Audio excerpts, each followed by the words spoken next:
Hello and welcome to the Gooner Talk. Back again with you guys for another show, for another episode of our Raw Reaction series, a show in which we get the reactions to the latest Arsenal news, matches, and preview the next game as well. And today is no different as we look ahead to Arsenal's game away at Aston Villa tomorrow, which is a strange game. It's strange for a number of reasons. One, I'm having to preview this as games are going on, and that makes it slightly tricky.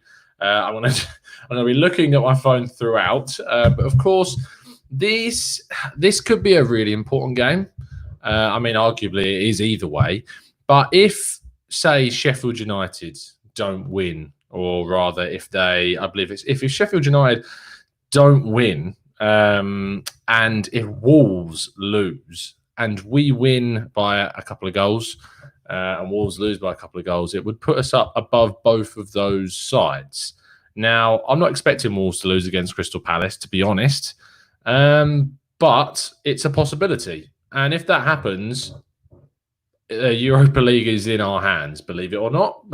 So it's a real strange one. It's really, really odd, sort of doing a show where things could still change. But let's try and talk about it for what it is. The game is obviously in between an amazing defensive display against Manchester City. It is also a game in which we are expected to now play more proactively, to play and dominate the game.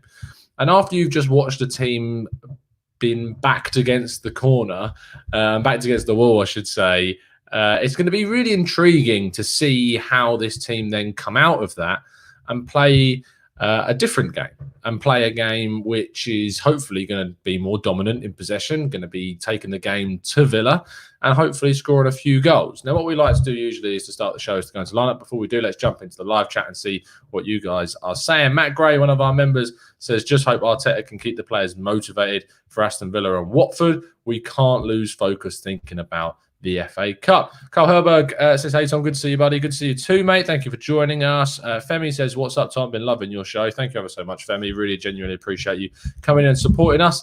We've got Omar in the chat as well. Loving the fact that every time we come to the show, Omar's here for us. Owen Young with his new logo. I wonder who made him that. Says, finding the balance is going to be vital. Hello, Joseph. Iron Cub says, as much as I'd like that, I don't see us getting Grealish personally. And that was a response to Matt Gray's comments about Grealish. For me, I don't think he really fits into what we want to do, and it wouldn't really bother me if we don't get him. He doesn't really suit the system.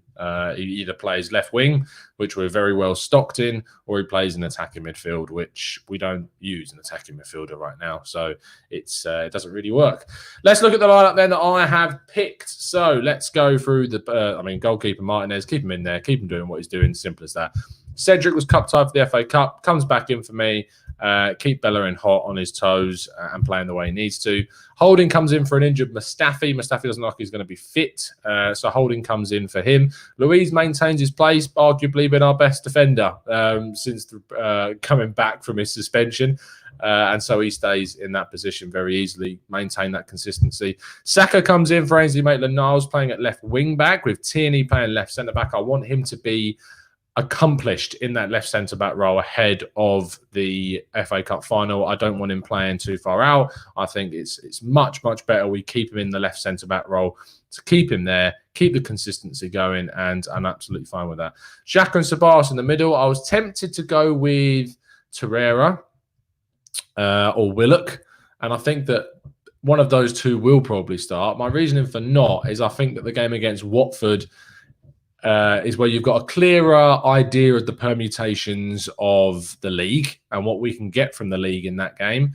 And it's a bigger possibility to rest other key players like Xhaka, like Sabas ahead of the FA Cup final if that game presents itself. So that's why I've maintained Sabas and Xhaka in the midfield. Front three, though, we have gone for some changes. Nelson I've brought in because I thought he did really well against Liverpool. Pepe can be taken out for this one, can be brought on a little bit later on if we need his goals. And Nketiah's been out for the last 3 games. Lacazette's played a lot of football, and so I'd be starting with Nketiah up front. And Aubameyang, for me, just stays in the team. It's as simple as that. He's the best player in terms of giving us goals. We need goals in this game, and I would be sticking with Aubameyang playing this game. If we can rest him against Watford, that's fine by me. But if you're not going to be starting Pepe and Lacazette, I think you need to add goals to that front line. And I think that comes by playing Alba. And of course, he is still going for the Golden Boot. So it's important to keep him happy and competing for that. So let's get some of your reaction to what I have picked there. No Mainsley says, Owen, haven't you learned? I mean, yeah, I obviously put a very comical tweet out before the game saying I don't know why he was picked, but he was, and he did amazingly. So I've left him out because I think that it's probably worth playing him against Watford. I want to see Saka play. He didn't play at the weekend, so I'd like to see Saka in there. That's personally why I would hate him. Big Celt says play Matt Smith. Again, this is one of those things where, yeah, we'd love to see a youngster play. It's great seeing someone get their debut, but we're not at that position yet. We still have things to play for, and we need to prioritise that over blooding in some youngsters in the last 2 games of the season. Omar, where's what Omar was saying? All good, Carl. Arsenal winning always makes life a bit more bearable. And Carl replied saying, true, Omar, unless you're a United City or Liverpool fan, then seeing me around is unbearable right now. Iron Cubs, as I know that we're expected to be the more attacking side in this, but I think maybe playing Mainsley on the right back to cancel out Grealish, their main player, would be the right move. Yeah, I think that's a completely fair statement. I would just like to see Cedric be getting more minutes because I think in the long term, we'll probably be seeing him play a fair amount. So it's important that you integrate him as much as possible. But I do see your point about Ainsley Maitland-Niles or Mainsley playing in that position 100%. Yonick Max says, I'd start Laka again, keep his form going. Yeah, and I don't mind him coming off the bench, but I just think he's played a lot of football. It's important that you rotate when you can. And this could be one of those games where we need to do that. Arsenal Granny says, I would rest Tierney too and play Kolasinac. Have you never learned? I don't want to see Kolasinac anywhere near this team, no matter what type of team or positions we're playing. That's just where I'm at with him right now. Laura says, would you give Martinez a rest? No, I don't think it. If you think about it, he had to deal with 1 shot on target against Manchester City. And that was it. He didn't really have to do much. I don't think it's a position where you necessarily need to rest, to be honest. And Matt Macy is nowhere near as good as him. So that's why I wouldn't be giving the goalkeeper a rest at this stage. Keep his confidence up, keep him alert, keep him consistent, and play him. Shumoy says, I'd only change Nelson for Pepe. Maybe you paid Nelson in the Watford game. I just think Pepe just needs to be taken out and then brought back in. It's as simple as that for me. Just a bit of rotation there. Carl Hellberg says, would love to see Reece against Villa. He could use some momentum to give him belief for the new season. Yes, I agree with you. Omar says, Grealish has dropped off. Do you think he can be a threat here? I think that any player can be a threat on their day. Form often goes out the window time and time again. You can be in a run of bad form, but it only takes one game to turn things around. So you've got to take that into account. I mean, you can look at saying that I'd rather have played Chelsea because United were the form side going into that semi-final, but in just one game, things can change. So who knows? Khalid says, Tom, I would rest Xhaka and Sabas and play Torreira and Willock in this game. We haven't actually, I mean, the date for the FA Cup is obviously a whole week after the Watford game, which is ample time for players to rest. But I still feel that one of these 2 games should be used to rotate some players and also to experiment and give players their chance to sort of bag their place for the final, if you will. But yeah, no, I'm more than happy to see Torreira and Willock come in. I just think it's important to consider that it could be a really important game tomorrow if Wolves and Sheffield United drop points, because I'd much rather bag Europa League next season before the FA Cup final and not have that playing on our mind, knowing that the only way we get Europe is from that competition. That's just where my head's at with that one.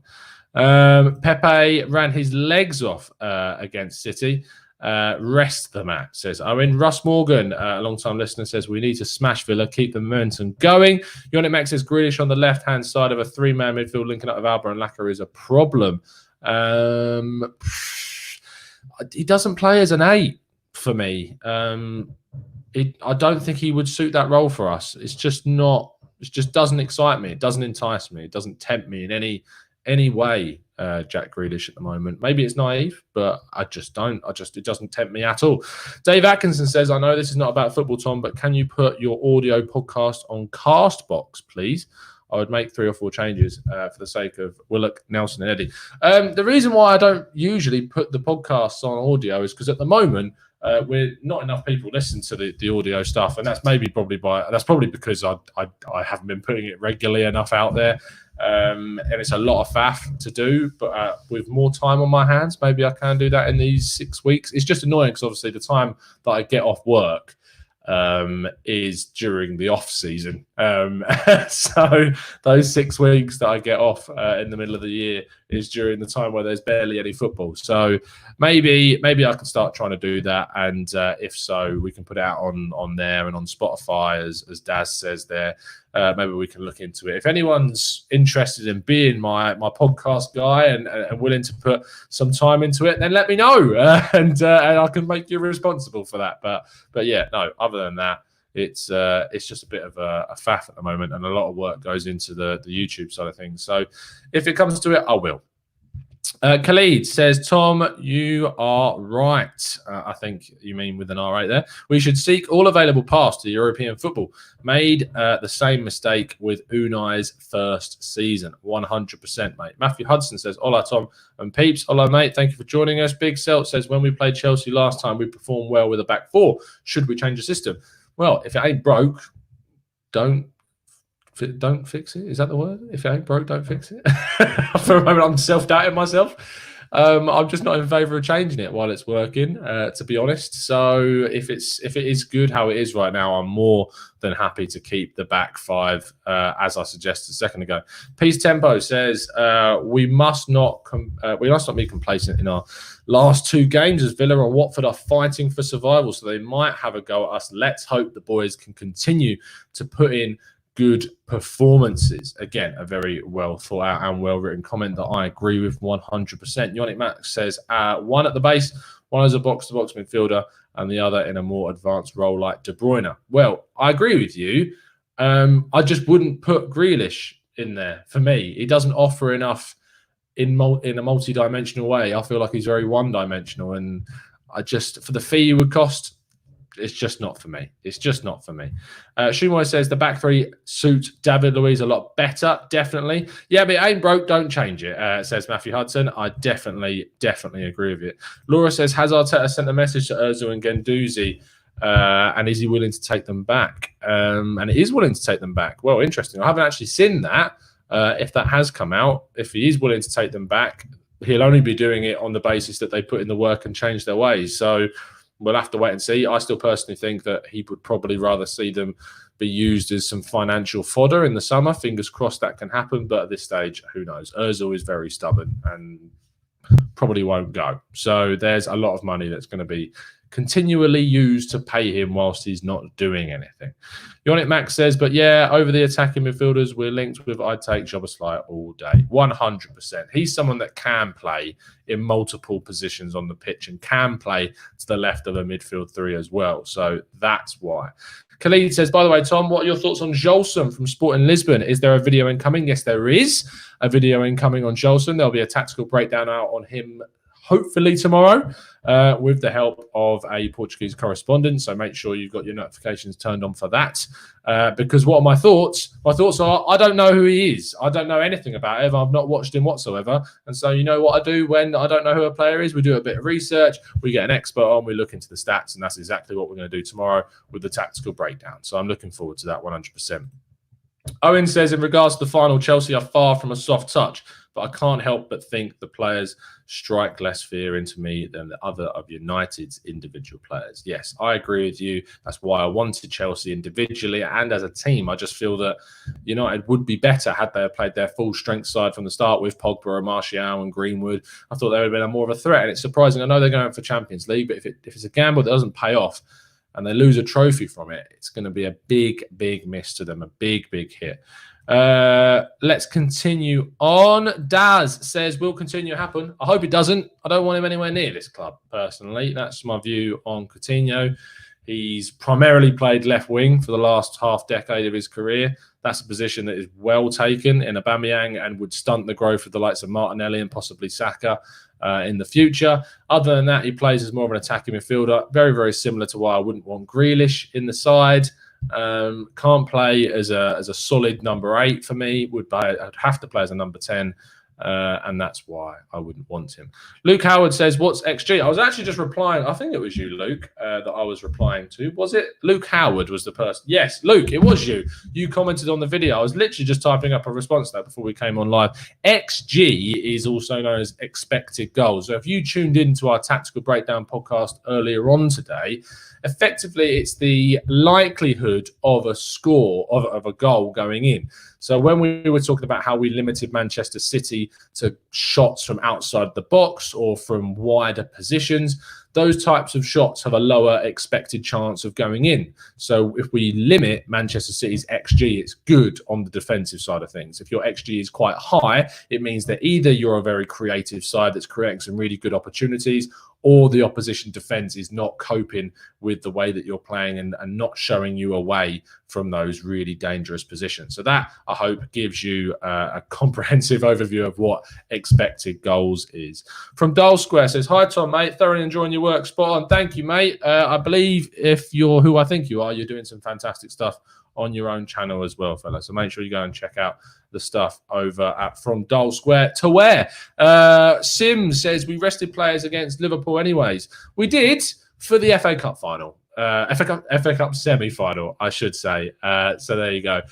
Luke Howard says, sorry, I'm no tactical expert. I'm not an expert, mate. I like to talk like I am, but I'm no expert, trust me. But it's good to do a bit of research into things and to listen to as many really professional podcasts as possible, and that's what I do, and do a little bit of research into stats and stuff, and you learn very quickly, believe me. Shumoy says, Everton 1-0 Sheffield, that'll help the Arsenal. Is it 1-0 or am I being baited? I hope not. I don't think Shumoy would bait me like that. No, he hasn't. Everton are winning 1-0, so if that comes out that way, we've got a real good chance to overtake Sheffield United in that game. That'd be really good. Let's move on, as Omar says, to prediction. Omar's always on it with where my head's at. He always keeps me on track on these shows, telling me where to go. Appreciate that, Omar. Let's go to predictions then. I'm personally going to go for a 2-0 win. Keep another clean sheet. Cedric to score, seeing as he's playing. If he wasn't, it would be Mainsley, if Mainsley does play. But I'm going to go for a 2-0. Let me know what you think the score is going to be in the comments section, and we'll throw some of those out 100%. Wow, Carl Halberg is very ambitious today with a 7-1 win to the Arsenal, he points out. It'd be a bit of a dodgy one if it was to Villa, wouldn't it? Omar says that he's going for a 2-0 win. Das asked, do you think that Ozil will play against Villa? I'll be very, very surprised, but who knows? Who knows? Danny the GFP, who runs a Bergkamp Wonderland. If you're not checking out their stuff, please make sure you do. Formerly of that parish myself, of course. So please make sure you go and check them out. We will smash Villa 6-0, says Danny. Christopher Fung says 3-0 to the Arsenal. Loving the positivity, mate. From Dull Square says, I can't understand any negative comments made after the Liverpool game, especially. And he's going with Arsenal to win 3-0 against Villa. Elliot Roberts says 3-0 to the Arsenal. Iron Cub says 3-0 has to be a big win. It might come down to goal difference against Wolves. Very good point. We're, I think, 3 goals behind them, possibly. So if they do manage to lose somehow to Crystal Palace, then I think, you know, it's a big, big thing that we have to turn it around and really get that goal difference going. Christopher Fung says, Alba going for Golden Boot. I missed the lineup preview. I'll quickly show it up again for you, mate. There it is. There's your lineup. I put Aubameyang in. That's why I think he's going to start, because he'll be starting most of the games, if not all of them, towards the end of the season. No rest needed whatsoever. Khalid says he thinks it's going to be 3-1 with 2 Alba Colbs and a Reece Nelson 1-2. Rydog says 4-0 to the Arsenal. Saka, Eddie and Laka with 2 from the bench. That'd be nice, wouldn't it? Laura says that we will win 3-1 and Villa are fighting. Oh, sorry. Yeah, we will win 3-1. Even though Villa are fighting for survival. Das says 4-1 win to the Arsenal. Alan Gunner says Villa will be very tough, hoping for a slender win and then smash Villa at the end. It'd be very, very nice, wouldn't it? Carl Helberg says Wolves still have Chelsea on the final day too. They do. That's a really, really good point. So all to play for at the end there. And Yannick Mack finishes off by saying 3-2 wins the Arsenal. Owen says 3-0 loss. Jokes. Cedric hat-trick. 3-1 win. Matthew Hudson says, wow, a lot of goals being predicted. I'm going for a very, very cagey 1-0 to the Arsenal, but I like it. And then Javier with the negativity of the 1-1 draw. You miserable person. Let's go and finish off the show there. If you've enjoyed the show, please make sure you drop a like on the video and subscribe to the channel if you're new around here. We did a show earlier on with Drew. It was a really in-depth tactical look at the Manchester City game and the reasons why Arteta was able to best his former master. So please make sure you go and check that video out. If you've enjoyed the show, of course, tell me on Twitter at The Gooner Talk TV and leave a comment below letting us know how much you enjoyed it. I read through the comments. As I was saying to Luke Howard earlier, is it Howard? I'm really sorry, Luke, I forgot your name wrong. I feel like it is Howard. It was. But yeah, I was replying to his comment earlier about XG. I'm reading through most of them as well. There's a couple of things. Oh, yeah, you can't actually post links in the comments. If people want to post links, you can't do that. Or hashtags. There's a block in the way for that. So if you ever thought, why is my comment not coming up? It's because you can't have links or hashtags. So yeah. But other than that, it's been an absolute pleasure speaking to all of you. I will see you again tomorrow straight after the game for the Raw Reaction show. But other than that, and as always, up the Arsenal.